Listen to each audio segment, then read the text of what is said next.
My name is Charlotte. I'm 42 years old. For 20 years, my parents never saved me a seat at Christmas dinner. Then one Christmas Eve, they tried to steal my house. What they didn't know was that I had already invited the police. If you've ever wondered how quiet people finally fight back, stay with me, because sometimes the loudest revenge is simply letting the truth arrive first. Christmas always smelled like cinnamon in our neighborhood. Fresh pine, warm cookies, snow melting on old brick sidewalks, children laughing, church bells echoing through the cold evening air. For most people, those memories bring comfort. For me, they remind me of an empty chair. Not because someone had died, because no one ever expected me to sit in it.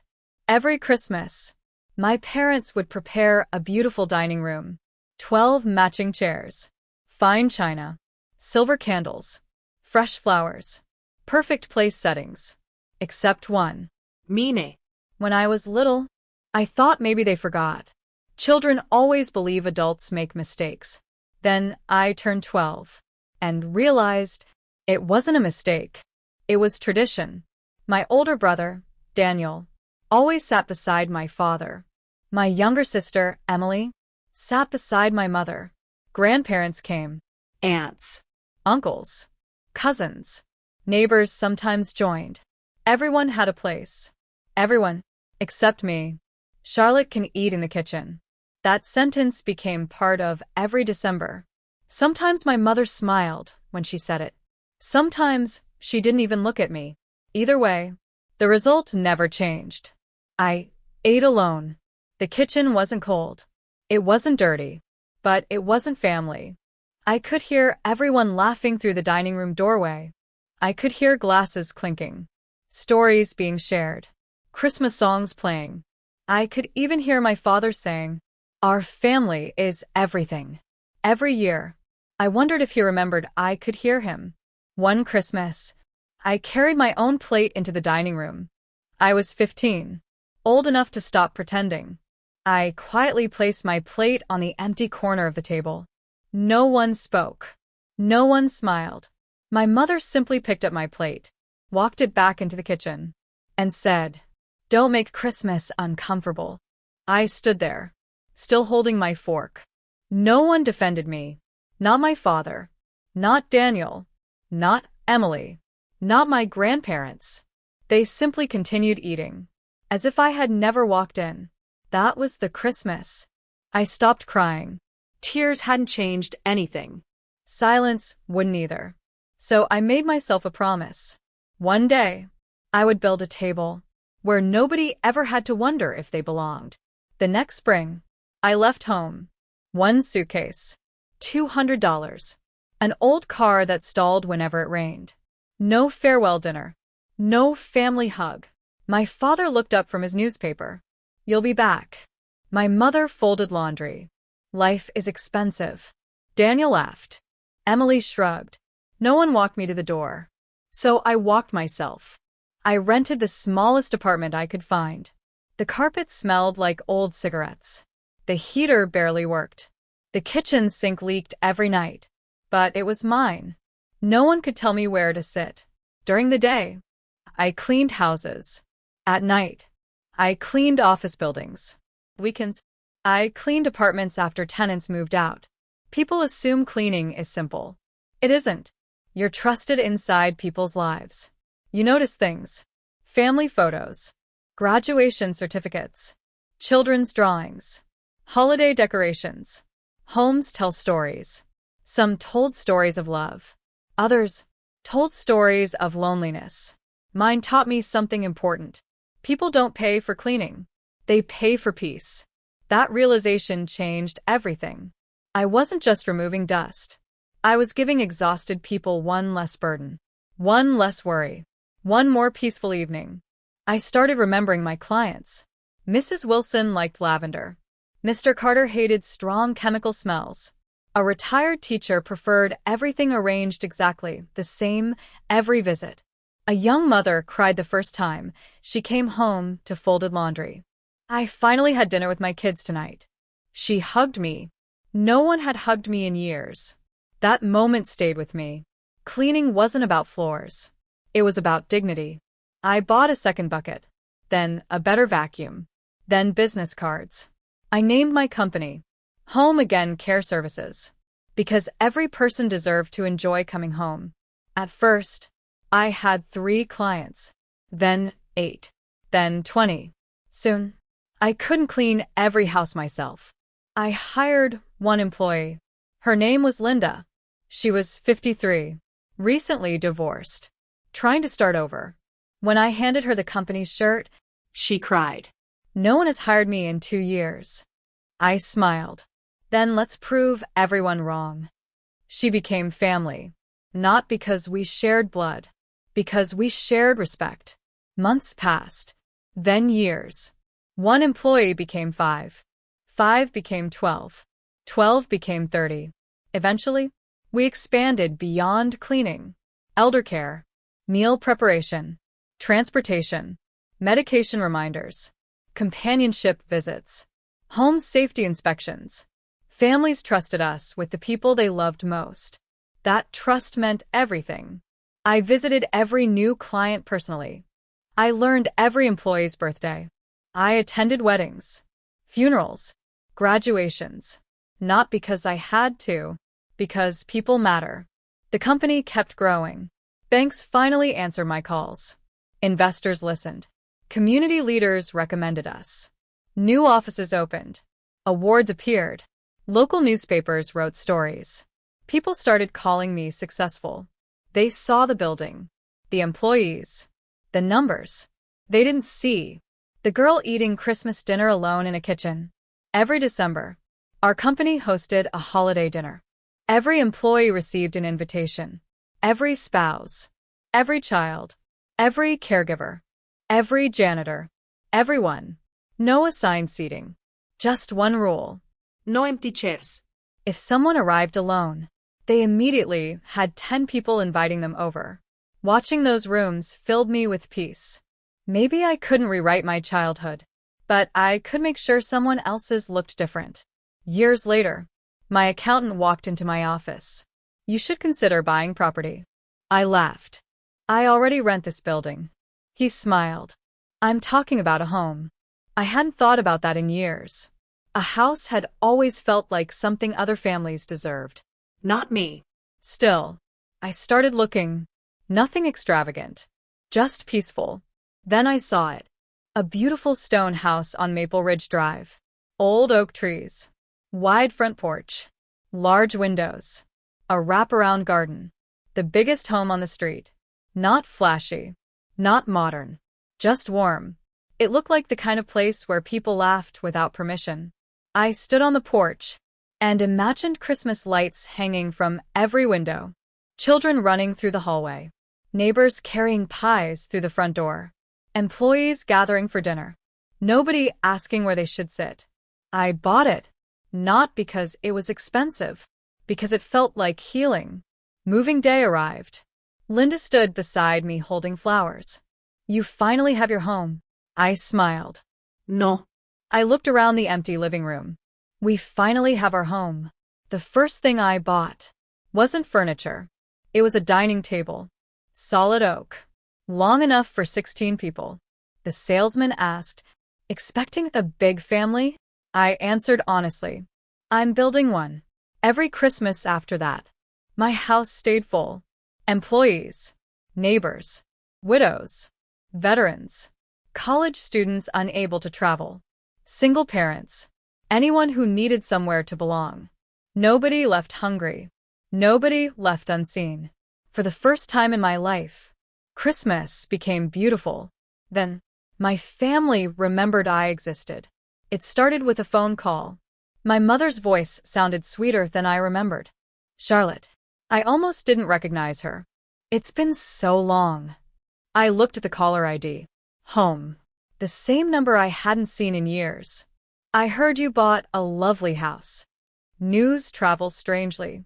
Success always seems louder than loneliness. "It suits me. I'm proud of you." Those words should have made me happy.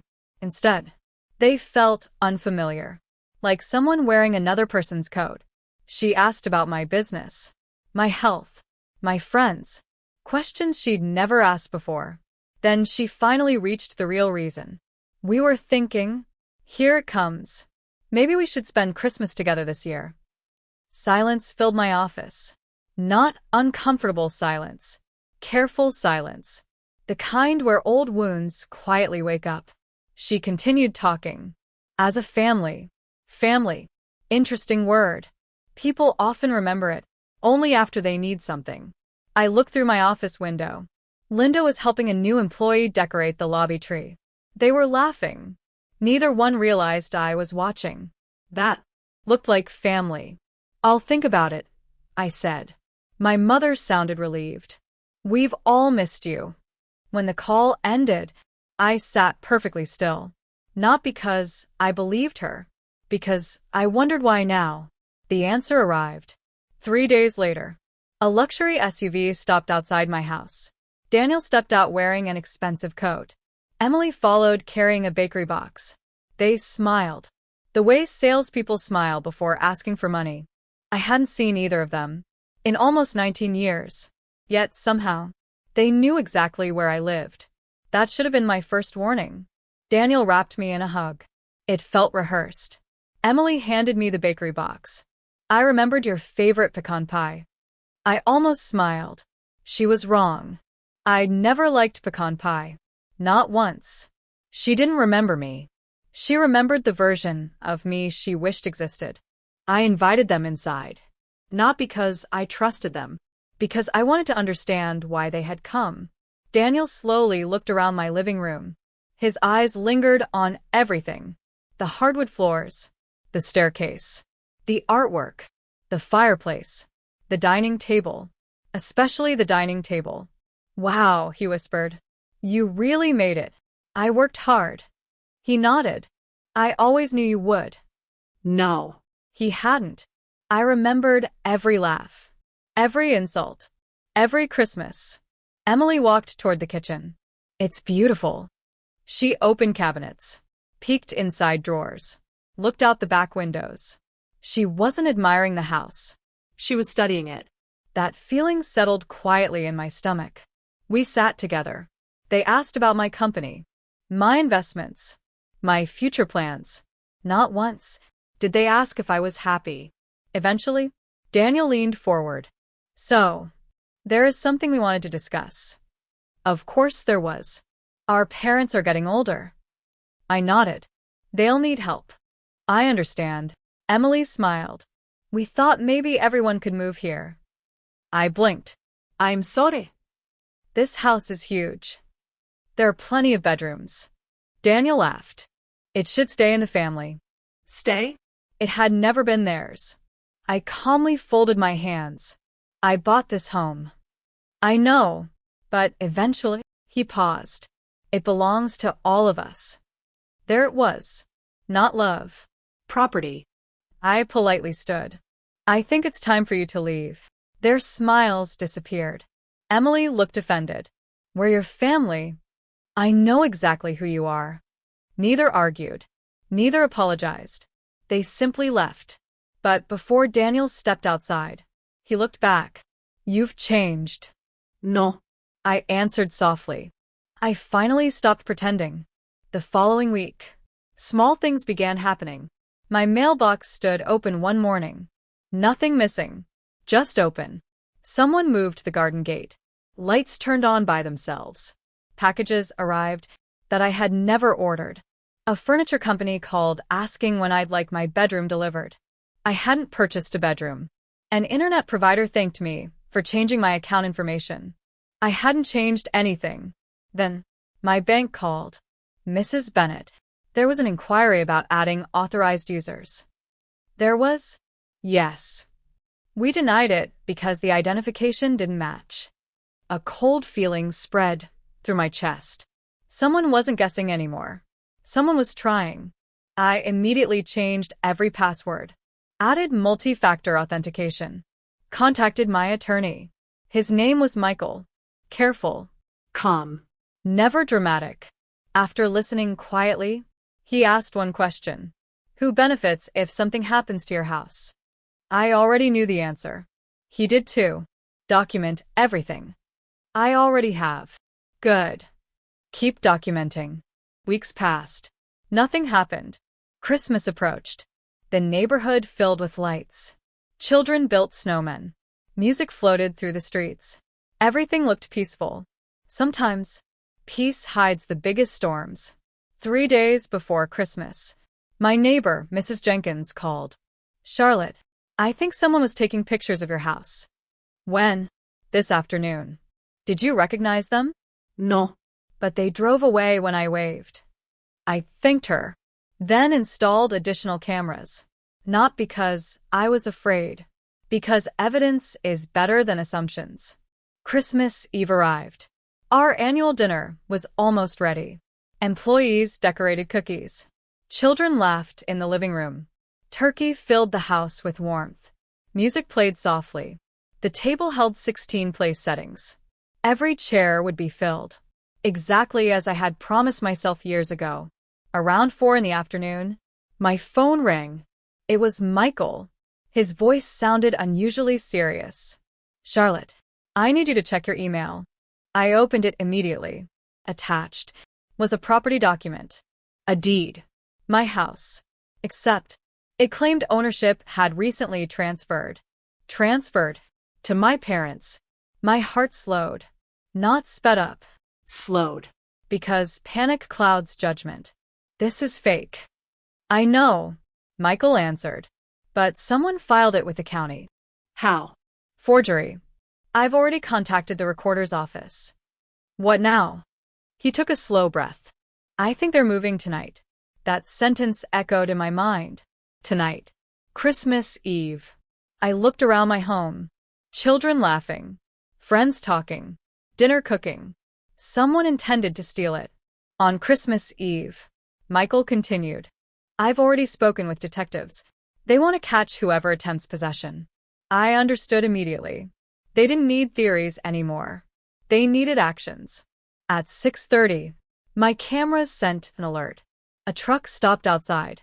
Then another. A locksmith climbed out.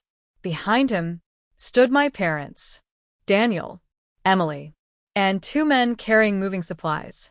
My mother held a folder. Daniel pointed toward my front door. The locksmith approached. I quietly looked toward Michael. He nodded. Wait. The locksmith examined the lock, then reached for his tools. Inside. My guests continued laughing. They knew nothing. I wanted to keep it that way. Then, another vehicle arrived. Unmarked. Then another. Then one marked police cruiser. The locksmith froze. Detectives stepped out. One calmly approached.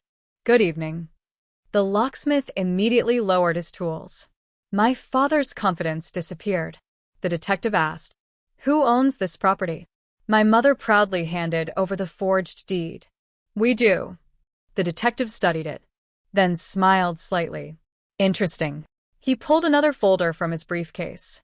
The original owner has already reported this forgery. Silence. Another detective approached Daniel.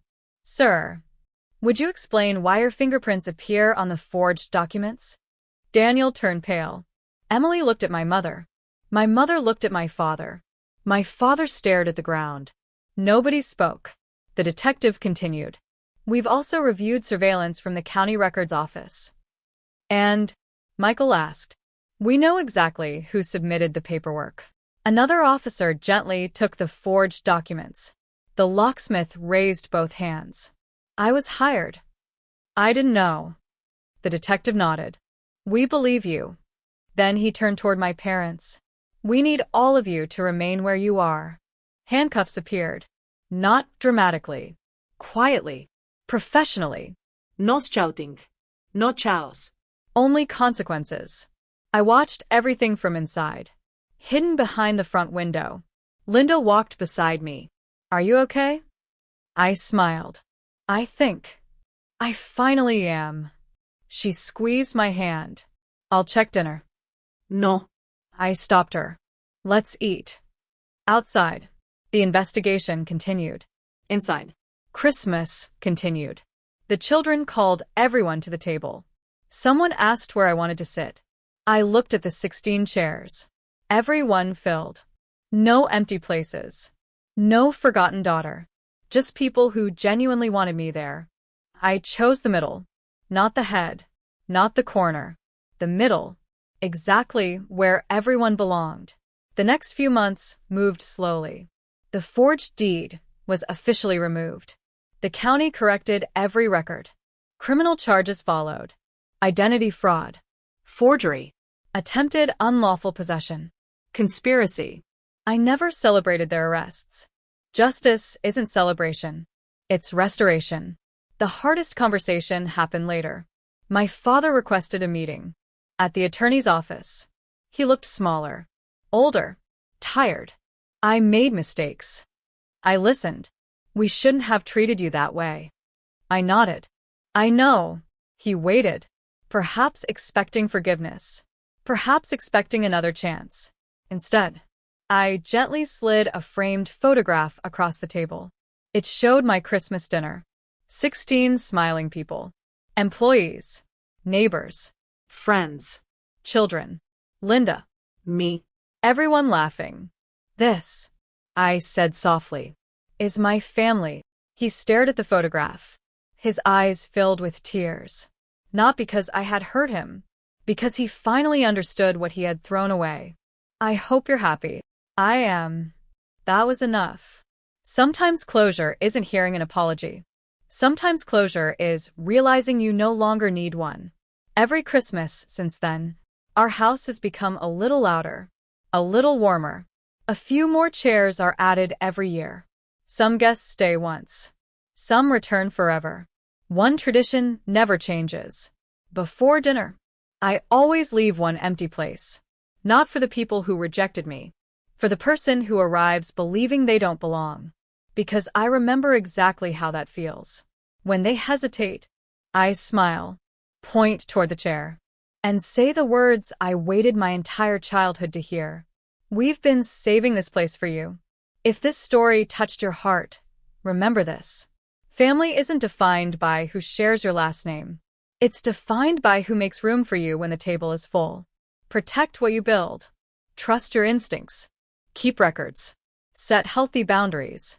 And never mistake silence for weakness. Sometimes the strongest revenge is simply living a peaceful life that no one can take away.